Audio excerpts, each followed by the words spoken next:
Have you ever felt a connection with someone that seemed perfect until you spoke from the soul? He laughed with you, shared moments, even showed interest. But when you mention what you really feel, something in him shuts down. It doesn't disappear, but it doesn't stay either. And you wonder if you did something wrong, if you were too intense, too quick, too emotional. What if the problem isn't what you expressed, but that he simply doesn't know how to be there?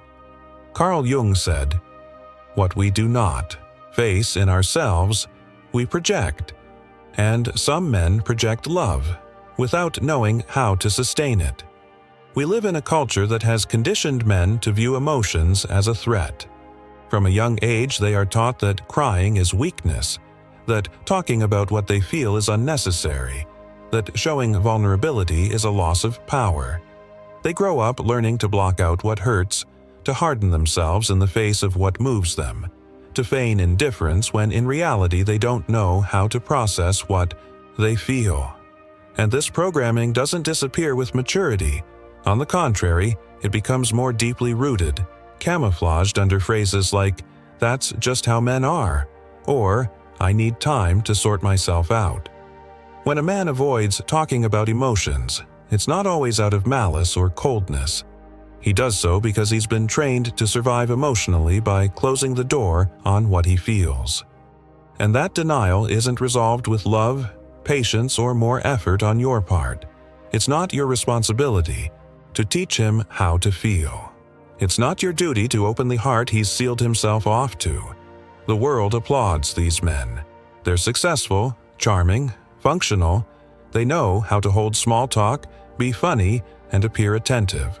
But when it comes to talking about their souls, their fears, their traumas, what really matters, they change the subject, become elusive, or simply disappear.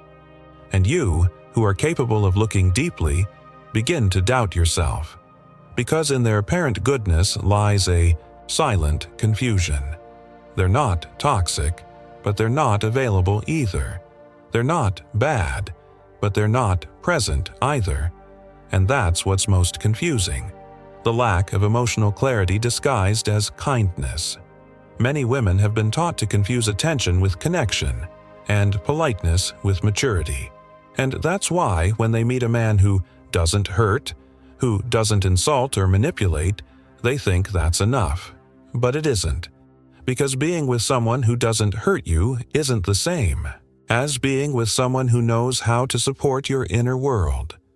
A man who avoids deep conversations, who shuns introspection, who fears emotional discomfort, can't share a true relationship. It doesn't matter how much he desires you, how much he seeks you, or how much he misses you.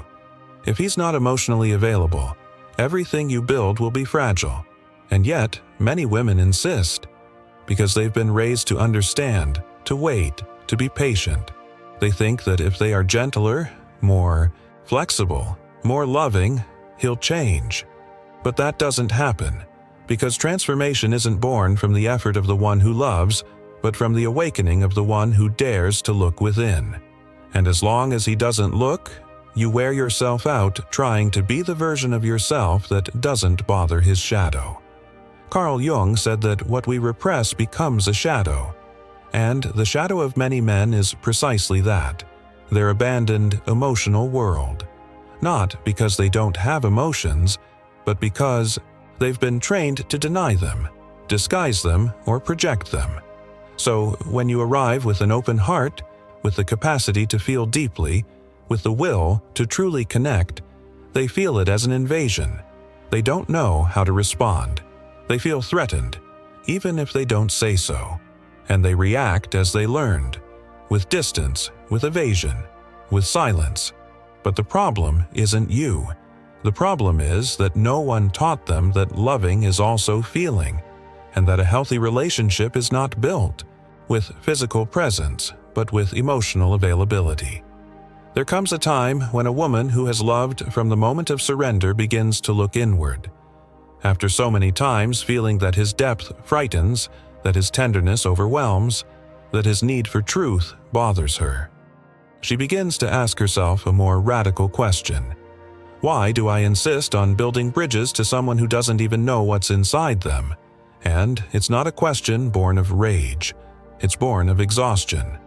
From that subtle exhaustion that comes not from the body, but from the soul. That exhaustion of giving and giving without receiving real presence in return. Of speaking from the heart and receiving silence. Of showing the wound and finding escape. Then, without anyone noticing, she begins to return to herself. No longer to protect herself, but to recover. Carl Jung said that everything we don't do consciously, we experience as destiny. And it's there, in that moment of silent awakening, that a woman realizes this isn't the first time she's given herself to someone emotionally absent. That there's a pattern. That there's a part of her that, unconsciously, has been seeking validation from men who don't have the emotional language to respond. And the hardest part, she's mistaken that challenge for love. That's the beginning of the inner journey. A slow but inevitable descent toward the roots of why. And as she looks inside, memories begin to emerge. The girl who learned not to bother, not to cry, not to need so much. The teenager who swallowed her questions so as not to appear intense. The woman who loved broken men, believing it was compassion, when in reality it was fear of not deserving something whole. Then she sees it. It's not that the other can't love, it's that she learned to accept absent love as if it were enough. This awakening isn't pretty. It's not instantaneous. It's not inspiring at first. It's raw. Because dismantling the pattern involves recognizing how much settling has hurt. It involves stopping blaming others and starting to look at what was ignored at home, their legitimate need to be seen, to be heard, to be held. Not because they are fragile, but because they are human. And with that awareness, a kind of internal cleansing begins. An emotional purge. No longer out of anger toward the men who didn't know how to stay, but out of compassion for the part of her that so often stayed behind, even though her soul had already left. She no longer needs to force connections. She no longer needs to justify her intensity. She begins to understand that she wasn't too much. She was simply with someone who was very emotionally unavailable. On that journey, she stops idealizing the one who runs away and begins to honor her own capacity to feel. She realizes she doesn't want half-baked love, or a presence in installments, or lukewarm promises. She wants someone who has done this same work. Someone who has also immersed themselves in her shadow. Someone who isn't afraid of an uncomfortable conversation. Someone who isn't paralyzed by an honest tear. Someone who understands that love isn't a weekend thrill, but a daily practice of emotional responsibility. Because she already understood it. It's not about finding someone who understands you perfectly, but rather about stopping being stuck in a place where you can't speak from the soul. The inner journey changed her. It brought back the pieces she left behind along the way. And now she no longer wants to be saved or admired. She wants to be accompanied by someone who isn't afraid to stay when the soul speaks, by someone who, like her, has dared to look within. Change doesn't come as a sudden epiphany, nor as a pretty phrase that solves everything. It comes as a moment when you can no longer tolerate what you once tolerated, like a silent certainty that settles in your chest and says, "No more." She didn't scream, she didn't make scenes, she didn't need drama. She just stopped insisting. She stopped waiting for him to be ready, for him to change, for him to learn the language of her soul. Because she understood that love cannot be started from a closed place, much less with unilateral emotional effort. She began to see that every time she kept quiet about what she felt so as not to upset him, she was distancing herself from herself. That every time she justified her coldness, she was extinguishing his warmth. That every time she settled for crumbs, she was teaching her heart to survive on hunger. And that was no longer love, it was adaptation. An adaptation that cost her clarity, dignity, and presence. That's when she understood. It wasn't him who had to open up. It was her who had to stop knocking on doors that led nowhere. Because true change doesn't happen when the other person responds, but when you stop shrinking so someone else can fit in. And she no longer wanted to fit into spaces where her sensitivity was a problem. She no longer wanted to hide her intuition, to appear reasonable. She no longer wanted to keep her heart quiet to keep someone close. Carl Jung said, "One does not become enlightened by imagining figures of light, but by becoming conscious of one's darkness." And she did just that, looked at his darkness in the face, the part of her that needed validation, the part that believed she could heal the other with enough love, the part that thought if she was good enough, he would finally wake up. She realized that this part came from a very old wound, not a present desire, and that moving forward from there was like loving through a crack. Thus, she began to transform, no longer from illusion, but from integrity. She began to say what she felt, not to receive a response, but to honor herself. She began to set boundaries, not to punish, but to protect her energy. She began to say goodbye, not with hatred, but with self-love. And in that process, her inner world was reordered. Now she no longer needs anyone to prove her worth. She knows it. She no longer seeks to be chosen. She chooses. She no longer seeks to be understood by those who don't yet understand themselves. She learned to understand herself, and that's enough. The change made her calmer, clearer, more present, not harsher, more aware. She didn't become indifferent. She still longs for connection, depth, presence. But now she knows that not everything that seems like interest is availability, and that not everyone who stays is really there. She learned to differentiate between someone who accompanies and someone who just takes up space. And from that discernment, she changed the way she relates to love. You no longer love from a place of need. You love from a place of choice. You no longer give everything expecting reciprocity. You give what flows, without sacrificing yourself in the process. You no longer lose yourself trying to make something work. You find yourself letting go of what no longer resonates with your new version, because the deepest change isn't the one that transforms the other.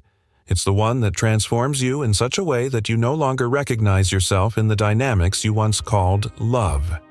And so, without revenge or resentment, she took a step toward a new stage. A stage in which love begins with one condition, that you don't have to stop being yourself to deserve it.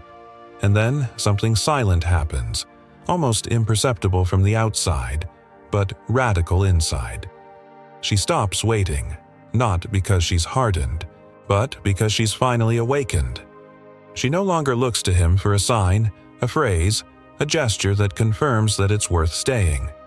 She no longer needs that emotional crumb wrapped in charisma, nor that minimal effort she used to romanticize as hope. She no longer wants to convince anyone that her soul is worth looking at, because he understood a brutal truth. He is not complex, mysterious, or slow to feel. He is simply emotionally unavailable. And she no longer has room to continue investing. Her energy in absences disguised as companionship. That moment of lucidity doesn't come with tears or screams or scenes of farewell. It comes calmly, with a clarity that cuts deeper than pain, with an internal no that weighs less than any yes given from the void. And in that instant, something within her reorganizes. Because when a woman stops striving to be understood by someone who doesn't yet understand themselves, your entire nervous system begins to heal. Now, she sees him with different eyes. She listens to him with a different heart. She is no longer fooled by his sweet words, nor hooked by his half-hearted tenderness. Because she knows that true love does not hide behind emotional silence, nor does it disappear when it becomes uncomfortable to talk about what hurts. True love stays when the shadow appears. It knows how to hold on when there are wounds, not when everything is easy. He's not a monster, but it's not her path either. He's just someone who hasn't descended, yet. who hasn't crossed his own abyss, who hasn't confronted his history. And she's no longer there to accompany anyone on a journey he doesn't even know he needs to take. Because love isn't leading the emotionally blind. It's walking alongside someone who has already turned on their own inner flashlight. Carl Jung said that what we deny within ourselves, we project outward. And many men project intimacy, without having cultivated the capacity to inhabit it. They want love, but fear it. They want closeness, but sabotage the connection. And she is no longer there to translate the unspoken. She is no longer there to decipher ambiguous gestures, nor to justify coldness with excuses. Because when a man doesn't know how to feel, everything an emotionally aware woman does becomes incomprehensible or annoying to him. And that's the climax. Not a loud breakup, but a silent choice. Not revenge, but an affirmation of life. She doesn't walk away out of hate. She walks away because can no longer continue to abandon herself in the name of love. Because he's already understood that a relationship can't be built if only one of the two people knows how to be present. Because his energy now feels too sacred to give away where there's no openness. He hasn't changed. But she has. He still avoids important conversations. But now, when he does, no longer feels confusion. Feels confirmation. Confirmation that this isn't the place. That she's not being demanding, but rather being mindful. That it's not a lack of patience, but rather respect for her soul. And that changes everything. Because when a woman understands that she doesn't need to be more understanding, lighter, more easy to love, but more true to herself, breaks through years of emotional conditioning, and the world may call her harsh, cold, or distant. But she knows that's not coldness. It's clarity. It's not contempt. It's protection. It's not pride. It's self-love. He won't know what happened. He might think she walked away because she was confused. But the truth is different. He left because he finally understood that love cannot be begged for, forced, or translated. True love is recognized. And when it's not recognized, it's not there. And now that you see everything more clearly, what are you going to do with that truth? Because you can't close your eyes anymore. You can't pretend you don't know what you know anymore. You know when a man isn't ready. You can feel it in his eyes, which avoid yours, when you speak from the heart. You feel it in that silence that turns into noise, in those vague responses, in that emotional distance that hurts more than physical absence. You felt it before, and yet you stayed, hoping that maybe this time it would be different, hoping that your love would open him, that your patience would awaken him, that your tenderness would make him stay. But now you understand that you cannot awaken someone who does not yet want to feel, that it is not your mission to heal the heart of someone who has not even begun to recognize their wounds. And above all, it is not your duty to stay where there is no room for what you carry inside. Carl Jung said that the soul knows how to heal itself. The challenge is to silence the mind. And your soul knows. The love you need isn't found by chasing shadows or waiting for someone to learn how to hold you. The love you deserve begins when you choose not to betray yourself anymore for fear of being alone. When you stop lowering the volume of your truth so as not to cause discomfort. When you stop interpreting someone else's confusion as a reason to doubt yourself. The truth is, you don't need him to tell you whether he's ready or not anymore. Because you felt it in your body. You felt the effort you were making to keep alive a connection that he didn't even know how to sustain. You felt your energy drain, your light dim every time you fell silent to avoid seeming demanding. And today, from this new place, you can look at him with compassion and say firmly to yourself, it wasn't love, it was attachment to an idea you yourself had idealized, a story you wrote alone while he continued to avoid you, and you are not alone in this. Many women are awakening. Women who are no longer satisfied with lukewarm relationships, with rootless bonds, with soulless promises. Women who have stopped romanticizing emotional unavailability. They no longer seek to fix him, nor to be his safe place if he is not capable of being one for himself. Women who no longer want to be the exception, nor the one who inspires him to change.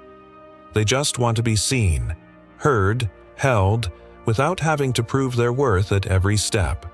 And if you're listening to this with a lump in your chest, with silent tears, or with a held sigh, then you know you're ready. Ready to stop waiting. Ready to close that door without hate, without resentment, without drama, but with non-negotiable clarity. Because it's no longer a question of whether he's going to change. It's about whether you're going to continue ignoring what your soul has been whispering to you for years. Today, you can do something different. Today, you can let go from consciousness. Not because you don't care, but because you have already learned to take care of yourself even from love that comes incomplete. Not because you're cold, but because you finally understood that you can't keep burning yourself by turning someone else on. And yes, it's going to hurt, but it will be a clean, dignified pain. A pain that heals, not wears down. Because every time you choose not to stay where your soul cannot speak, you are coming home. And that house is you. If this message touched something deep within you, don't ignore it. Don't turn it into another reflection that gets lost among so many. Don't reduce it to a pretty phrase that you'll forget tomorrow. Allow yourself to feel it. Allow yourself to acknowledge everything you've silently carried. Because if something in this story resonated with you, it's no coincidence. Your soul already knew it. It just needed to hear it in words that reminded you that you're not alone, that others have also felt that same wound, that same doubt, that same tiredness of loving someone who cannot reciprocate your love from the depths. Maybe you're not ready to let go today. Maybe you still have hope, and that's okay. This isn't a message to force you into anything. It's just a seed, a truth that can stay with you and germinate when you are ready to bloom from another place. But if you've already decided to come back to you, if you've already made the silent decision to stop waiting for availability where there's only evasion, so do it with dignity, with presence, with self-love.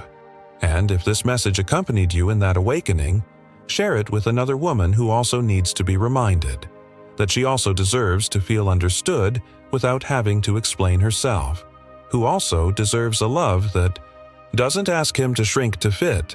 Subscribe if you want to continue hearing truths that don't shout, but transform. And leave your presence here, in a comment, as a testimony that you are choosing yourself. Not to be strong all the time, but to be truly free. Because when a woman returns to herself, the whole world changes, even if no one else notices.